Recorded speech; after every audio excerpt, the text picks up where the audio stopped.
ఒకరి ఆలోచనలో పుట్టిన healthy breakfast Vizag beach road లో ఎప్పుడైనా విజిట్ చేశారా?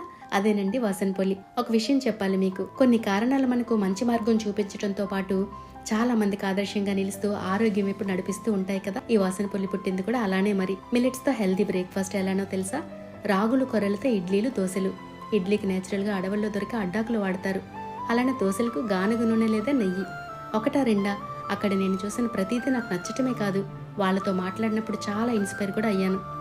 ఒకరోజు మా ఇంటికి పార్సల్గా వచ్చిన ఈ ఫుడ్ నన్ను అక్కడికి చేరుకుని తెలుసుకునేలా చేసింది. మరి నేను యూట్యూబ్ స్టార్ట్ చేశాను కదా అని ఏది పడుతుంది చెప్పేసి ఓవర్ నైట్లో స్టార్ అయిపోవాలని కాదు, కానీ నేను నా చిన్నప్పుడు చూసిన ఈ ఆరోగ్యకరమైన జీవితం, అంతే ఆరోగ్యకరమైన మనుషులతో నా బాల్యపు ప్రయాణం ఈ తరం పిల్లలకు తెలియాలని ఇలా స్టార్ట్ చేశాను.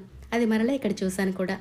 అందుకే ఇలా కొన్ని విషయాలు కష్టమైనా ఇష్టంగా మీ వరకు చేర్చుతూ ఉంటా. మరి అయితే అతి త్వరలో ఈ వాసన్పల్లి ఫౌండర్తో మీ ముందుకు వస్తాను.